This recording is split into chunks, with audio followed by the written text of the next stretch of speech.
પેલા વાસ્તુવાળા ભાઈ એના ઘરે આવ્યા અને કહ્યું, નૈઋત્ય ખૂણો સૌથી ઊંચો હોવો જોઈએ અને અત્યારે તમારું ઊંધું છે. તમારે 2 બાળકો છે, તેમાંથી એક મરી જશે. 2 અઠવાડિયામાં તો તે ગાંડી થઈ ગઈ. અલગ અલગ પ્રદેશોમાં અલગ અલગ પ્રકારના વાસ્તુ હોય છે, એટલે વાસ્તુ સલાહકારો નવા ઉપાયો લાવ્યા છે. એક અરીસો મૂકી દો એટલે ઉર્જા પરાવર્તિત થઈને બધી નકારાત્મક ઉર્જા તમારા પડોશીને ત્યાં જતી રહે.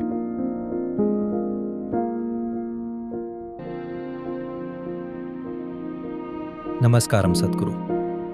વાસ્તુનું શું મહત્વ છે અને તે લોકો પર કેવી અસર કરી શકે છે? તમે જેને વાસ્તુ કહી રહ્યા છો તે બસ એક પ્રાચીન સ્થાપત્યને લાગતું માર્ગદર્શન છે. ધારો કે તમે સમજો કે 1000 વર્ષ પહેલા તમારે ઘર બનાવવું છે. તમારે સમજવું જોઈએ કે Right from તમે કોઈ પણ સમયમાં જુઓ, દિવાલ બનાવવી એ ક્યારેય સમસ્યા ન હતી.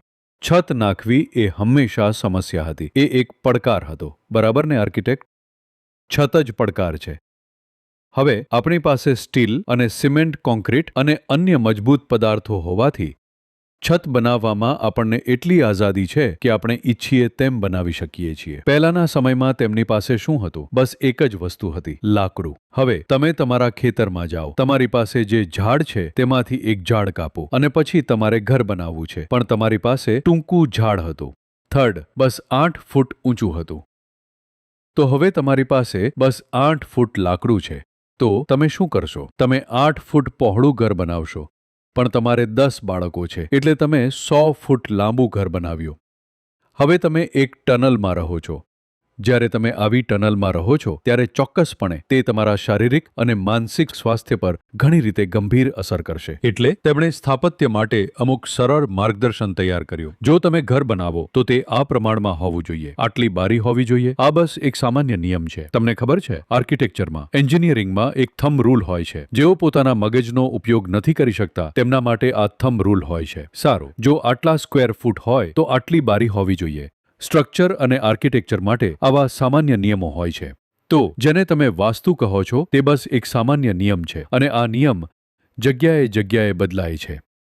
અલગ અલગ પ્રદેશોમાં અલગ અલગ પ્રકારના વાસ્તુ હોય છે. પહાડી વિસ્તારોમાં અલગ વાસ્તુ હોય, નીચાણવાળા વિસ્તારોમાં અલગ વાસ્તુ હોય, દરિયાકાંઠાના વિસ્તારોમાં અલગ વાસ્તુ હોય છે.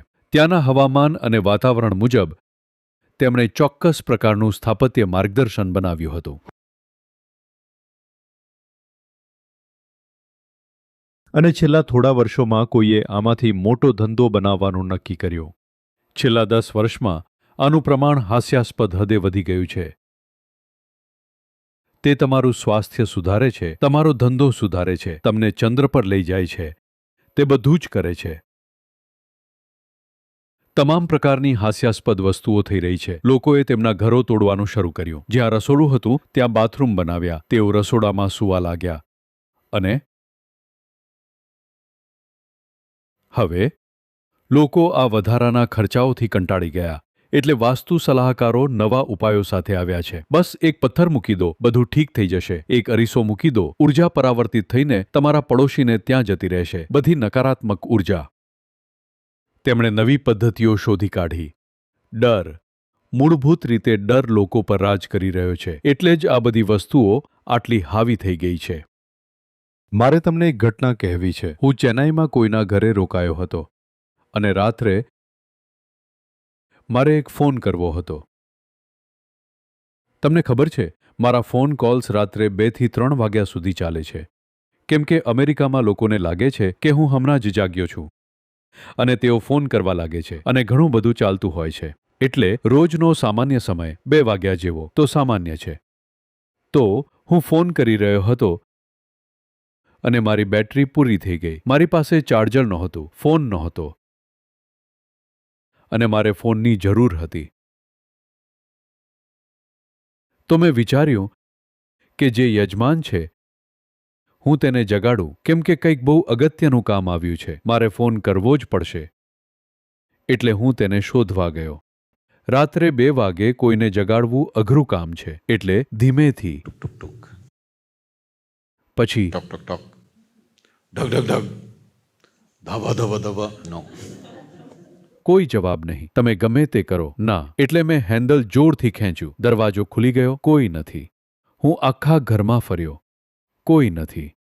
હું ઘરમાં એકલો જ છું. બધા જતા રહ્યા છે. ઘર ખાલી કરી દીધું છે કે શું? પછી મેં મુખ્ય દરવાજો ખોલ્યો અને બહાર જઈને જોયું. શું તેઓ બગીચામાં સૂતા છે કે શું? ક્યાંય નથી.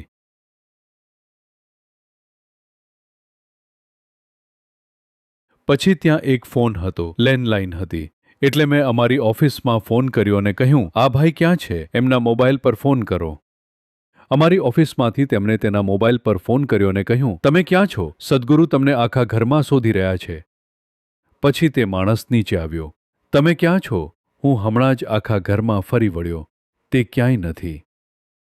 પછી તેણે માથું ખંજવાળ્યું અને કહ્યું, જાનું સદગુરુ. ખૂબ શરમાઈને. મેં કહ્યું, શું છે? ત્યારે તેણે કહ્યું, તમને ખબર છે, એક વાસ્તુ સલાહકાર.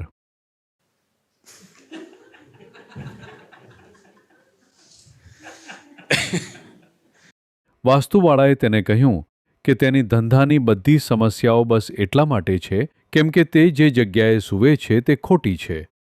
અને તેણે કહ્યું કે તેના સૂવા માટે સૌથી શ્રેષ્ઠ જગ્યા ખરેખર બાથરૂમ છે. અને તે માણસ અને તેની પત્ની બાથરૂમમાં સૂઈ રહ્યા છે. તેઓ ખરેખર બાથરૂમમાં સૂતા હતા. એટલે જ તેઓ મને મળ્યા નહીં. હું બધે ફરી વળ્યો હતો. મેં તેને કહ્યું, જો મરવું પડે તો પણ ઓછામાં ઓછું તારા બેડરૂમમાં સૂઈને થોડી ઇજ્જત સાથે મરવું જોઈએ. બાથરૂમમાં સૂઈને કાયમ જીવતા રહીને શું ફાયદો? તો આ વાસ્તુ લોકોને ગાંડા કરી રહ્યું છે. અમે બનાવી રહ્યા છીએ. તમને ખબર છે, ગ્રામીણ કલ્યાણના પ્રોજેક્ટ્સ માટે ફંડ એકઠું કરવા માટે ઈશા બિઝનેસના ભાગરૂપે અમે રિયલ એસ્ટેટમાં છીએ અને અમે એપાર્ટમેન્ટ્સ બનાવી રહ્યા છીએ. હું ઉત્સાહિત હતો કેમ કે મને ઇમારતોની ડિઝાઇન બનાવવી ગમે છે અને હું ઘણી વસ્તુઓની ડિઝાઇન કરું છું અને ડ્રોઈંગ બનાવવા માટે લોકોને આપું છું. તેઓ કહે છે, ના સદગુરુ, આ બધી રચનાત્મકતા નહીં ચાલે. આ વાસ્તુ મુજબ નથી. કોઈ ખરીદશે નહીં. મેં કહ્યું, તમારો કહેવાનો અર્થ શું છે? ના સદગુરુ, તમે કોઈ ફેરફાર ન કરી શકો. આ તો આવું જ હોય. બસ એક ડબ્બો. તમે કંઈક નવું બનાવો તો કોઈ ખરીદશે નહીં કેમ કે તે વાસ્તુ મુજબ નથી. ખરાબ ઉર્જા આવશે.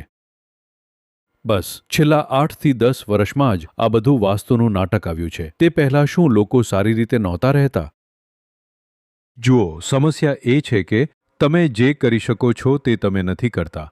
જે તમારા હાથમાં નથી તેને તમે સુધારવા મથો છો. જીવનની આ જ તો સમસ્યા છે. ભારતમાં આ એક મોટી સમસ્યા છે. આ રાષ્ટ્રની એક મુખ્ય સમસ્યા છે. કોઈ નાની સૂની સમસ્યા નથી. આ દેશની સૌથી મોટી સમસ્યા એ છે કે આ દેશ હજી પણ ભગવાન ભરોસે છે. આપણે હજુ તેને આપણા હાથમાં નથી લીધો. એ જ સૌથી મોટી સમસ્યા છે. તમે કોઈ પણ ઘરમાં રહીને તમારું જીવન સારું કેમ નથી બનાવી શકતા? જો તમે તમારું જીવન તમારી ઈચ્છા મુજબ બનાવવાની જવાબદારી લો તો તમે ગમે તેવી જગ્યાએ રહો તો પણ તેને સારું બનાવી શકો. જ્યારે તમે ઘર બનાવો, ચોક્કસ તમે તેને તમારી ઈચ્છા મુજબ બનાવો, જે તમારા માટે આરામદાયક હોય, તમારા માટે સારું હોય, બીજા કોઈના કહેવા મુજબ નહીં. બરાબર ને? જો તમે ભારતમાં આર્કિટેક્ચરનું કામ કરો છો તો કોઈ આર્કિટેક્ચર જ નથી. સમજાય છે તમને? વાસ્તુવાળો નક્કી કરે છે કે ઘર કેવું હશે. તમારું કામ બસ એટલું જ કે તમે ઇન્ટિરિયર કરી શકો. ઘરનો આકાર, બારીઓ, દરવાજા બધું પેલો માણસ નક્કી કરે છે અને તેને કશા વિશે કંઈ જ ખબર નથી હોતી. હું એવા ઘણા લોકોને મળ્યો છું જેઓ વાસ્તુના ચક્કરમાં બધા પ્રકારની હાસ્યાસ્પદ બાબતોમાંથી પસાર થયા છે. પ્લીઝ થોડા ગૌરવ સાથે જીવો. તમે કેટલું લાંબુ જીવો છો, તમે શું કરો છો તે મહત્વનું નથી. તમે જ્યાં સુધી જીવો ત્યાં સુધી સારી રીતે જીવો એ મહત્વનું છે. બરાબર ને? હા, તમે આ ડરમાં જીવો છો તો પછી જે પણ થાય તેનો શું મતલબ છે? આપણા જીવનને યોગ્ય રીતે સંભાળવાને બદલે આપણે એવી આશા રાખીએ કે બારીનો આકાર તમારું જીવન સુધારી દેશે. ટેલિફોન અમુક ચોક્કસ જગ્યાએ જ હોવો જોઈએ.